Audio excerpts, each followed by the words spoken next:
And moving on now, continuing our focus on the nation. First of all, the 2017 budget. Remember that joint session of public hearing going on.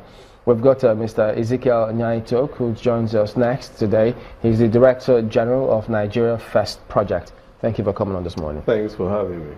Well, the National Assembly said that in the light of the hue and cry that has, of course, the attendant effects on the budget, they intend to do something a little different so that all of those items can be identified and then perhaps taken off so we can have a smooth budget process this year. From your impression, do you think that this so far is achieving some of the aims? I think that the time has come, I always say this, when we need to look at the foundations of all things going on.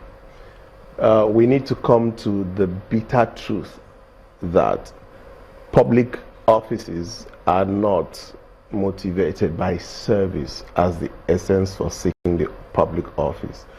Public offices have become reward center, and the expectation is that if you are in a public office, there are certain things you should get. It's not about service. Absolutely nothing to do about service. It's about self-person. In other words, they shouldn't hold that joint session. You hold a joint session at the end of the day. Let me just give you a very little example. In 2017, I contested the governorship of Akwa Ibom State, and for 3 days I had migraine.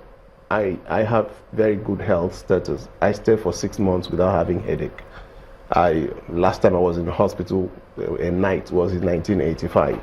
But I had migraine for 3 days constant because I studied the budget that we've run in the state. And I discovered that budgets were just piece of paper that had no meaning, nothing to do with aims, objectives, trying to achieve anything. They were just means of allocating money. At the end of the day, you discover that this ministry has 200 million allocated, this ministry has 20 million. But when you get at the budget performance, the one that had 220 million has used 1 billion. The one that had 200 million has used about 50 million. What happens is that, well, it's changed a little bit at the national, but at the state levels, a lot of times you discover that the governor likes you, he puts you there, he funds your ministry, and he doesn't like you, he puts you in a redundancy camp and nothing enters your ministry. And that shouldn't be. Budget being to the whims and caprices of whoever is the leader. At the national level, you discover that. Let me give a little example. You go to Ministry of Power, and you realize that the minister comes and says, wow, I don't know where this 2 billion came from. But if the minister had not said that, you'd realize that that 2 billion is the first one to be funded. The 2 billion that was inserted somewhere would be the first one that the money is released. So we can say then that this public hearing is achieving some good purpose.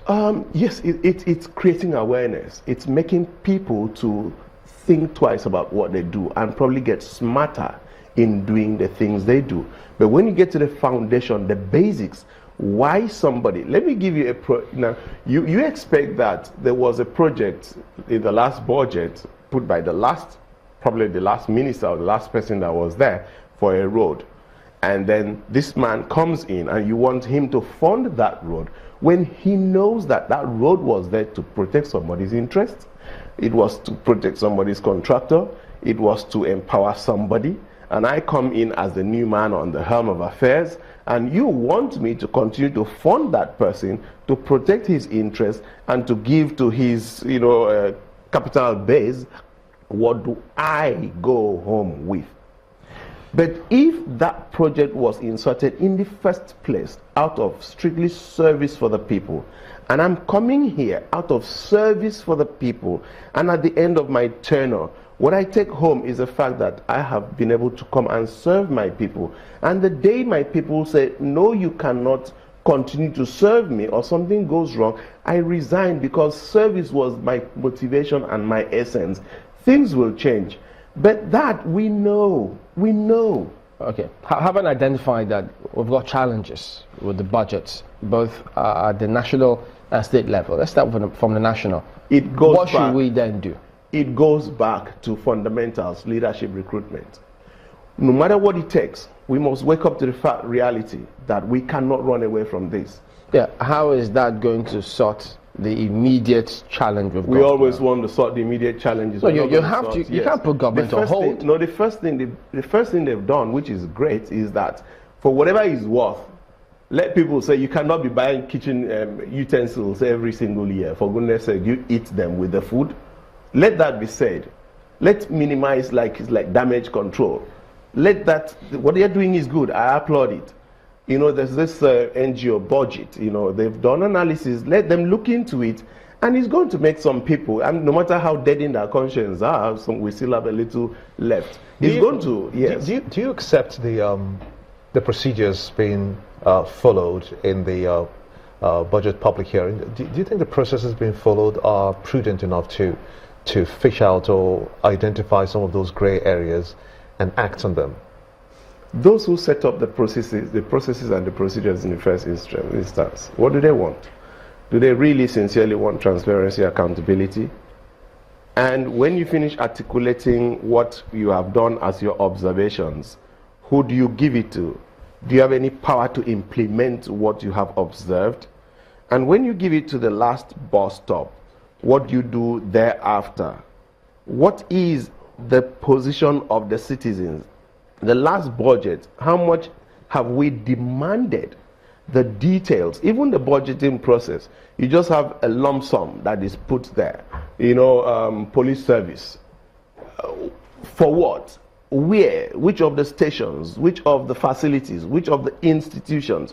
We need to come. You expect to see that at the national budget? There must be a detail that lets me know that my police station near my area is supposed to be renovated. I need to know. Isn't that provided when the oversight and come for the defense? No, I need to have.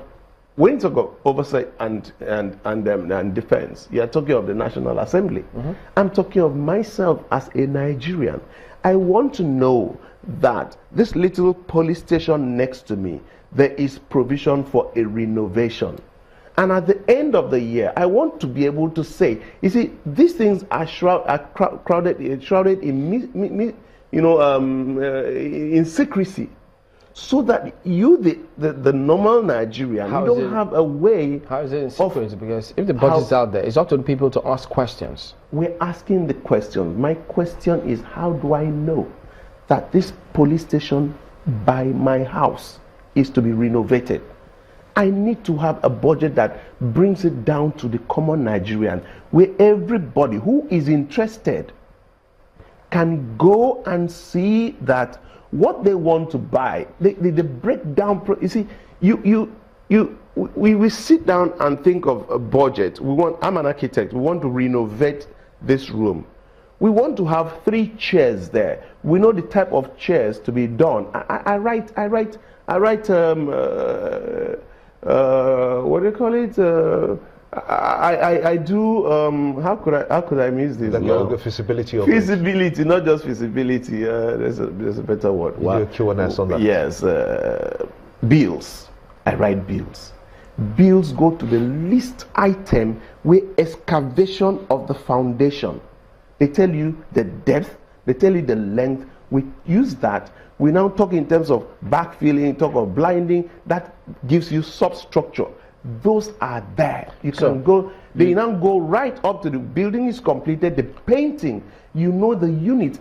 You don't think the public hearing affords one the opportunity to go in there and ask any question you want? It does, but you know that you have a budget of the Federal Republic of Nigeria. Then you have a public hearing of 1 day, 2 days. Even 1 week is not enough for you to get into certain details. So what I expected before the public hearing is a website that gives me details. When you talk of zero budgeting, it's going right down to the fact that we're going to have 3 little tables. We're going to have a basket of fruits. We're going to have newspapers. Those details. It takes months to prepare a budget. They lump up to the final analysis that are now put under subheads. but you should be able to go down because you cannot track what you don't know. How do you expect this to be done? That's the way it's supposed to be done. That's the way it's supposed to be done. Yes. But where we are, see Yes. where we are. That's not how budgets have been done. Yes. So in the country. how am I as an individual going to know that this police station in my area is supposed to be renovated, has not been renovated, and I now raise a question: is it that funds was not released or funds was released? You see, we've done all this, high lumps such that Nigerians are unable to track, and it is deliberate. It is absolutely deliberate.